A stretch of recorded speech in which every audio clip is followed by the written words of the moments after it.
সুন্দৰৰ দেশ অসম, অসম সংস্কৃতিৰ দেশ। পাহাৰ ভৈয়ামৰ নানা জাতি, জনজাতি আৰু উপজাতিৰ মিলনভূমি আমাৰ এই অসম। অসম আমাৰ ৰূপহী, গুণৰো নাই শেষ, ভাৰতৰে পূৰ্ব দিশৰ সূৰ্য উঠা দেশ। অসমৰ বিশাল বুকুত বসবাস কৰা বিভিন্ন জাতি জনজাতিসমূহৰ আছে স্বকীয় জীৱন-যাপন শৈলী। এই জাতি জনগোষ্ঠীসমূহৰ স্বকীয়তা প্ৰতিফলিত হয় অসমৰ গাঁওসমূহত। গাঁও বুলি ক'লে আমাৰ মনলৈ আহে গছ-গছনি, ধাননি, খাল, নৈ, বিল আদিৰে ভৰা এখন নিৰ্মল ছবি। কবিয়ে কোৱাৰ দৰে শুৱনি আমাৰ গাঁওখনি অতি শুৱনি গছেৰে ভৰা, ডাল ভৰি ভৰি ফল ফুল লাগে ক'ত পাওঁ তল সৰা। শুৱনি আমাৰ ধাননি পথাৰ ধানেৰে উপচি পৰে, শুৱনি নদীৰ পানী ভৰা ঘাট মুদৈয়ে বেপাৰ কৰে। হয়, এয়া হৈছে এখন গাঁও, চহা জনজীৱনৰ জীৱন নিৰ্বাহৰ এক সুন্দৰ ছবি।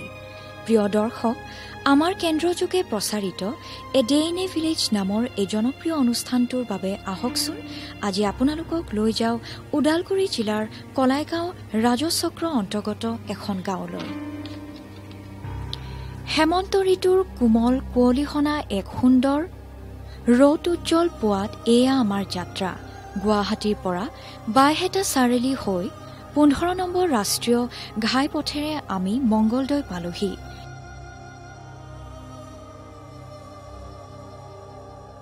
ইয়াৰ পিছত মংগলদৈ ভুটীয়াচাং পথেৰে প্ৰায় 14 কিলোমিটাৰ আহি এয়া আমি বৰকলা নামৰ এটি চক পালো আৰু এই চকৰ পৰাই সোঁফালে লাহে লাহে আমি আগবাঢ়িলো। প্ৰিয় দৰ্শক, আজি আমাৰ লক্ষ্যস্থান এয়া বৰকলা গাঁও।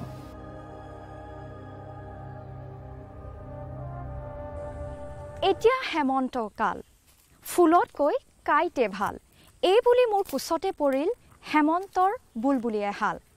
হিৰোদাৰ কবিতাৰ পংক্তিৰে নমস্কাৰ, মই ফেন্সি ৰাজকুমাৰী আৰু সকলোকে স্বাগতম জনাইছোঁ আমাৰ এই বিশেষ অনুষ্ঠান a day in a village.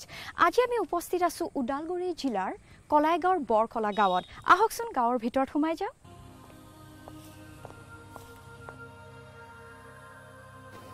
Borkola চকৰ পৰা প্ৰায় 15 বৰ্গ কিলোমিটাৰ সামৰি এইখন বিশাল বৰকলা গাঁও। এই গাঁওখনৰ মাজেৰে যোৱা পকী পথটোৱে বৰবাগান নামৰ অঞ্চলটোলৈকে প্ৰৱেশ সংযোগ কৰিছে। সমগ্ৰ বৰকলা অঞ্চলৰ জনসংখ্যা প্ৰায় 4,000। ঘাইকৈ কৃষিৰ ওপৰত নিৰ্ভৰশীল এই গাঁওখনত বাস কৰা লোকসকল হ'ল বড়ো, কোচ, হীৰা আৰু বনিয়া সম্প্ৰদায়ৰ লোক। এই গাঁওখনৰ মাজেৰে বৈ গৈছে বটিয়ামাৰী নামৰ এখন উপনদী। এই বটিয়ামাৰী উপনদীখনে বৰকলা গাঁৱৰ পূৰ্ব সীমান্তত থকা চন্দ্ৰমা নামৰ ভূটানৰ পৰা বৈ অহা নৈখনত পৰিছেহি। চাৰিওফালে বিশাল ধাননি পথাৰৰ মাজৰ এই গাঁওখনত পোৱা যায় গঞা জীৱনৰ এক জীৱন্ত প্ৰতিচ্ছবি। তামোল, পাণ, গছ-গছনিৰে ভৰা বাৰীখনৰ মাজত একোখন সুন্দৰ ঘৰ। ঘৰে ঘৰে পুখুৰীত মাছ, ভঁৰালত ধান, গোহালিত গৰু আৰু হাঁহ-কুকুৰা, গাহৰি ইত্যাদি। ইতিহাস অনুসৰি বহু বছৰ আগতে এই গাঁওখনত কলা জ্বৰে মহামাৰীৰ ৰূপ ধাৰণ কৰিছিল। এই মহামাৰীত গাঁৱৰ বহু সংখ্যক লোক মৃত্যুৰ মুখত পৰিছিল। বৰ বেছিকৈ কলা জ্বৰে গাঁওখন সংসাৰ কৰাৰ ফলত পিছলৈ গাঁও নাম বৰকলা হ'ল। প্ৰিয় দৰ্শকসকল, গাঁওখনত সোমাই লক্ষ্য কৰিছোঁ বৰকলা বৰবাগান পথৰ দাঁতিতে কেইবাখনো গাঁৱৰ বিদ্যালয় শুভবৰ্ধন আৰু শৈক্ষিক পৰিচয় দাঙি ধৰিছে। আহকচোন আজি আমি জানিম কিছু শিক্ষা আৰু উন্নয়নৰ কথা। আহকচোন সোমাই যাওঁ।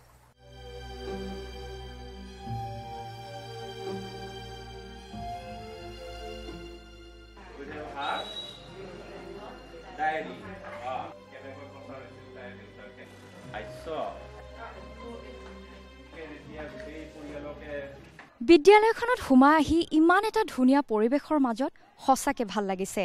এতিয়া মই উপস্থিত আছোঁ বৰকলা মধ্য ইংৰাজী বিদ্যালয়। আহকচোন আমাৰ লগত এতিয়া আছে বৰকলা মধ্য ইংৰাজী বিদ্যালয়ৰ প্ৰধান শিক্ষক ব্ৰজেন ডেকা। আহকচোন তেখেতৰ লগত কথা পাতোঁ। আমি আপোনালোকৰ অনুভৱটো আমি বুজি পাইছোঁ যে এই বৰকলা বৃহত্তৰ বৰকলা অঞ্চলৰ দূৰাদূলিত সোমাই আপোনালোকে এই বিদ্যালয়ৰ শাৰী শাৰী এটা লাইন দেখা পাইছে।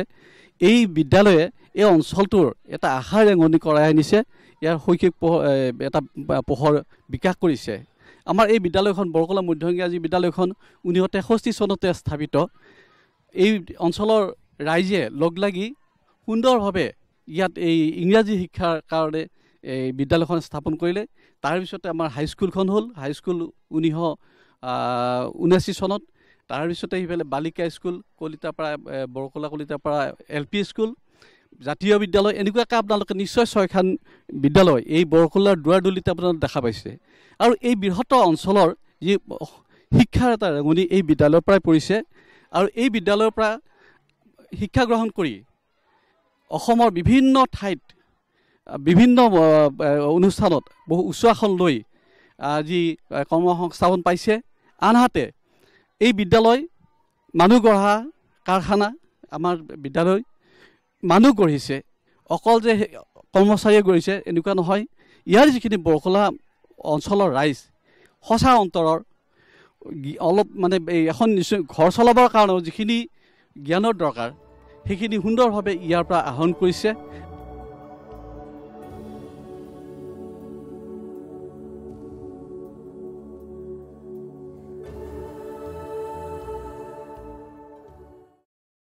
যিহেতু আপুনি ইমান বছৰ ধৰি এই স্কুলখনৰ লগত জড়িত হৈ আছে, সভানেত্ৰী হয়, কেনেকুৱা ধৰণৰ আপোনালোকে উন্নয়নমূলক কাম কৰি আছে আমাৰ দৰ্শকসকলক জনালে খুব ভাল পাম।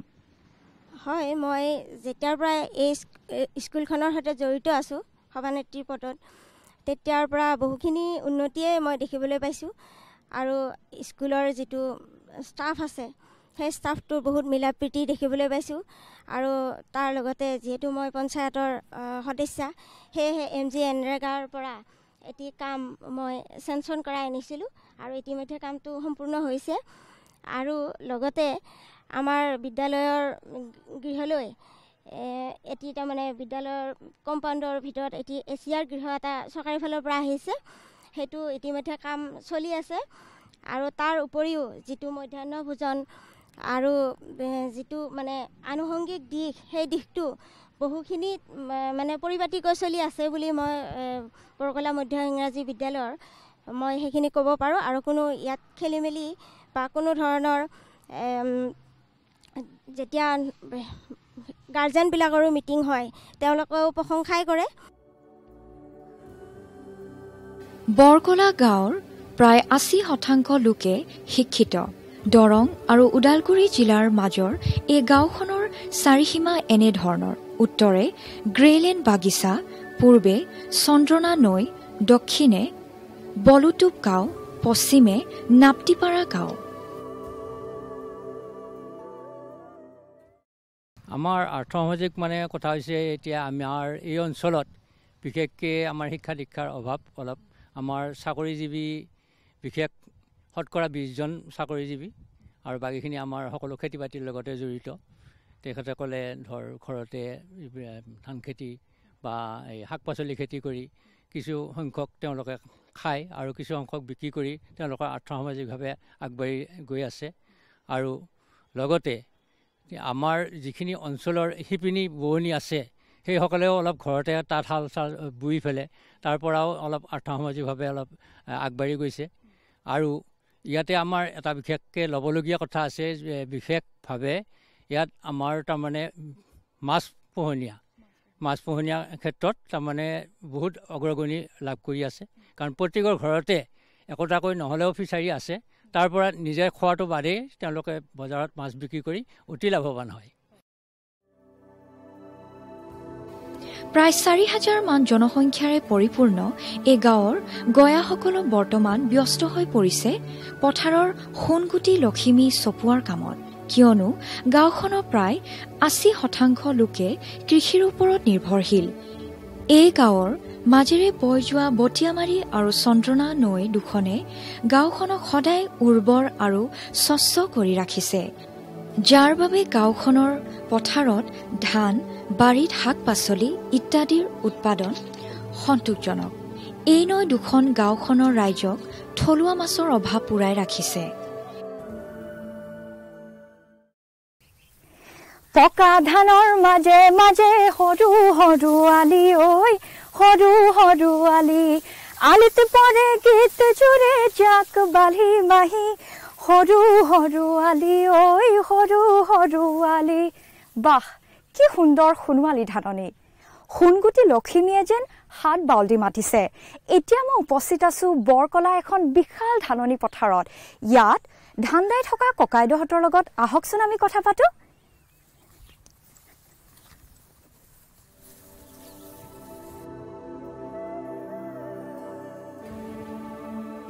খুব ভাল দিছে আৰু বতৰটো খুব ভাল।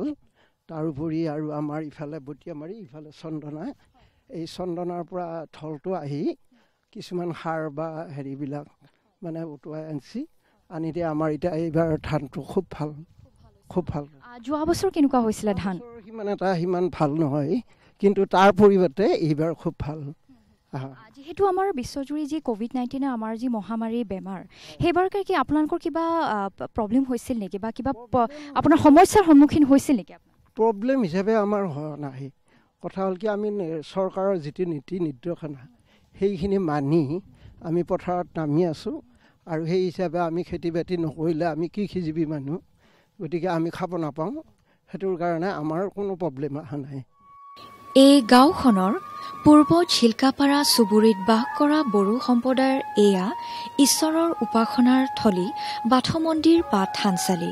প্ৰতি মংগলবাৰে এই চুবুৰীৰ লোকসকলে ইয়াত ইষ্ট দেৱতাক ভক্তিভাৱেৰে প্ৰাৰ্থনা বা আৰজ কৰে।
এতিয়া আমাৰ এই বৰকলা অঞ্চলৰ পূব চিলগাপাৰা গাঁৱৰ এই থানচালিটো স্থাপন কৰা আমাৰ এই বাথৌ মন্দিৰত তাৰমানে আমি ইয়াতে এই বাথৌ আৰজ এই পাৰ্টিয়ে এতিয়া প্ৰায় আমি 30 বছৰমান হৈছে। ইয়াতে আমি পুৱা গধূলি সদায় ঈশ্বৰৰ ওচৰত প্ৰাৰ্থনা কৰোঁ। আমি আমাৰ বড়ো ভাষাত এই প্ৰাৰ্থনাটোক তাৰমানে আৰজ কৰা বুলি কয়। বৰকলা গাঁৱৰে এইখন হ'ল পশ্চিম চিল্কাপাৰা চুবুৰী। এই চুবুৰীটোত বাস কৰা লোকসকল হ'ল হীৰা সম্প্ৰদায়ৰ লোক। কৃষিজীৱী এই লোকসকলৰ জীৱিকা নিৰ্বাহৰ অন্য এক কৰ্ম হৈছে মাটিৰ বাচন বৰ্তন সজা। অতীজৰে পৰা এই হীৰা সম্প্ৰদায়ৰ লোকসকলে ঘৰে ঘৰে মাটিৰ বাচন বৰ্তন প্ৰস্তুত কৰি উপাৰ্জনৰ বাট মোকলাই আহিছে।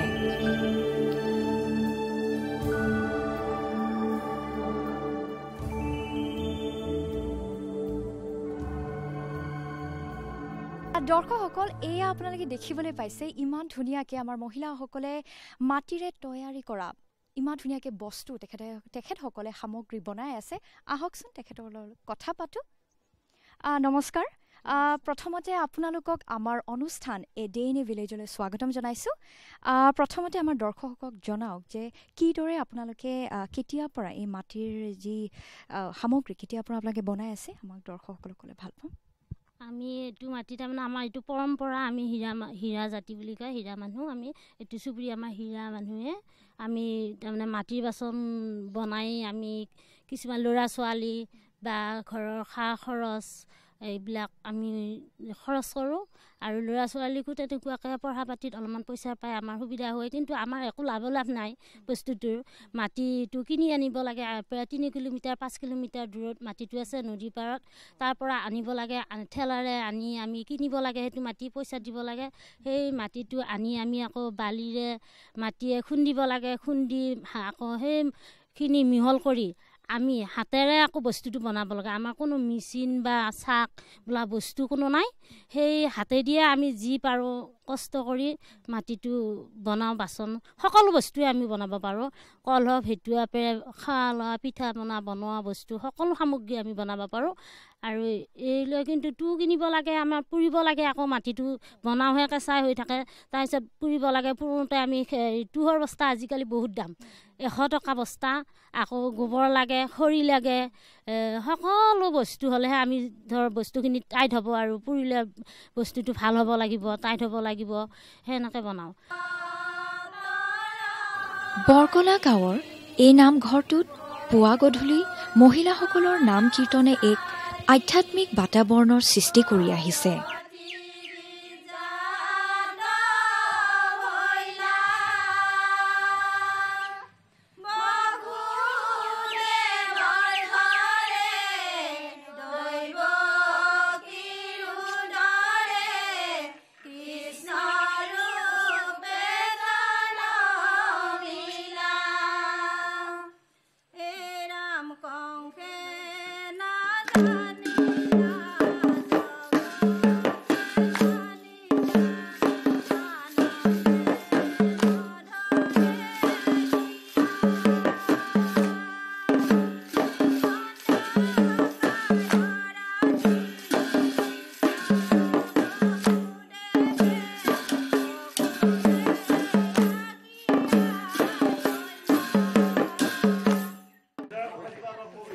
বৰকলা গাঁৱৰ এজন বিশেষ ব্যক্তি এখেতৰ নাম দুলু বড়ো কৰ্মসূত্ৰে এজন প্ৰাথমিক বিদ্যালয়ৰ শিক্ষক যদিও বহুমুখী প্ৰতিভাৰ অধিকাৰী এগৰাকী শিল্পী হিচাপেহে এওঁ প্ৰখ্যাত ব্যক্তি লোক সংস্কৃতি আৰু যুগ সাধনাৰ বাবে দুলু বড়ো দৰং আৰু ওদালগুৰি জিলাৰে এক চিনাকি নাম ইয়াৰ উপৰিও এখেতে প্ৰেৰণা নামৰ এক অনুষ্ঠানৰ জন্ম দি অসমৰ বিভিন্ন প্ৰান্তৰ অনাথ শিশু কিশোৰ কিশোৰী যুৱক যুৱতীক নিজৰ ঘৰতে পোহপাল দি শিক্ষা সাংস্কৃতিক আৰু যুগ সাধনাৰ ক্ষেত্ৰখনত আগবঢ়াই নিয়াৰ দায়িত্ব লৈ আহিছে আমি 1978 চনৰ পৰাই ইয়াত আশ্ৰম এখন পাতিছিলোঁ যে প্ৰেৰণা আশ্ৰম নামেৰে কিনে এই আশ্ৰমতে আমি সকলোবিলাক অনাথ ল'ৰা ছোৱালী যিমানখিনি পাৰোঁ প্ৰথমতে 150-200 আছিল ছাত্ৰ ছাত্ৰী এতিয়া কমি আহিছে এতিয়া 40-45 গৰাকী ছাত্ৰ ছাত্ৰী ইয়াতে ৰাখোঁ ৰাখি কিনে ইয়াতে আমি বিভিন্ন লোক সংস্কৃতিৰ প্ৰশিক্ষণ দিয়াৰ ব্যৱস্থা কৰি আহিছোঁ বিশেষকৈ দৰঙীয়া যিটো ফক লোক সংস্কৃতি যিটো যেনে লিকিৰি ওজা ব্যাখৰ ওজা শুকনানী ওজা দধি নৃত্য আৰু লগতে কাইমন ঢুলীয়া বৰঢুলীয়া যিটো কয় আমাৰ আগতে বৰঢুলীয়া বুলি কৈছিলে বৰঢুলীয়া আৰু লগতে ইয়াতে সত্ৰীয়া নৃত্যৰ প্ৰশিক্ষণ হয় বিভিন্ন ধৰণৰ গীত নৃত্যৰ প্ৰশিক্ষণৰ লগতে ল'ৰা ছোৱালীখিনি স্কুল পঢ়া শুনাৰ দায়িত্ব আমি বহন কৰি আহিছোঁ তাৰ পৰা ইতিমধ্যে 5,000ৰো অধিক ল'ৰা ছোৱালী ইয়াৰ পৰা ওলাই গৈ তেওঁলোকে নিজৰ স্বাৱলম্বী হ'বৰ কাৰণে সক্ষম হৈছে তেওঁলোকে নিজৰ সংস্থাপন লৈছে 5,000 ল'ৰা ছোৱালী ইয়াৰ পৰা ওলাই গৈছে আৰু বৰ্তমানেও ইয়াত 40গৰাকী ল'ৰা ছোৱালীয়ে অধ্যয়নৰত অৱস্থাত আছে যিসকলৰ মানে BPL বুলি কওঁ একেবাৰে মানে দৰিদ্ৰ সীমাৰেখাৰ তলৰ ল'ৰা ছোৱালীখিনি আৰু যিসকল মাক দেউতা অনাথ ল'ৰা ছোৱালী ইয়াত আমি ৰখাৰ ব্যৱস্থা কৰিছোঁ কৰি কিনে তেনেকৈ লোক সংস্কৃতিৰ সেৱা আগবঢ়াবৰ কাৰণে উঠি অহা ল'ৰা ছোৱালী উঠি অহা প্ৰজন্মক আমি মানে প্ৰতিনিধিত্ব কৰাইছোঁ ধন্যবাদ দাদা দৰ্শকসকল আহকচোন প্ৰেৰণা নামৰ যি তেখেতৰ আশ্ৰমৰ শিল্পীসকলৰ কিছু আমি সাংস্কৃতিক অনুষ্ঠান উপভোগ কৰোঁ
লাহে লাহে বেলি লহিয়াব ধৰিছে।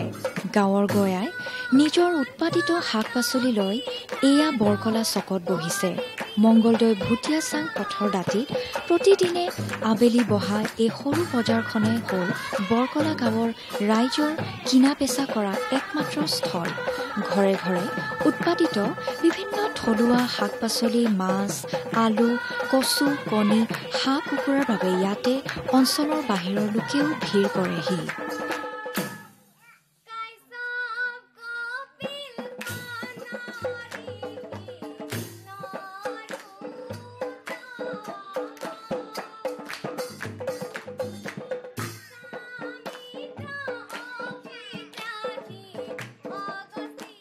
আঘোণৰ পথাৰৰ সোণোৱালী ধাননি আৰু এই অঞ্চলৰ লোকৰ মৰমত যেন আমি আপ্লুত হৈ পৰিছোঁ। কিন্তু কি কৰিব, সময় নাটনি। আজি বৰকলা গাঁৱৰ পৰা মই আপোনালোকৰ পৰা বিদায় ল'ব লাগিব। অহা খণ্ডত আকৌ এখন দেখাম নতুন গাঁও। আজিলৈ মোক দিয়ক বিদায়। চাই থাকিব আপোনালোকৰ প্ৰিয় অনুষ্ঠান a day in a village.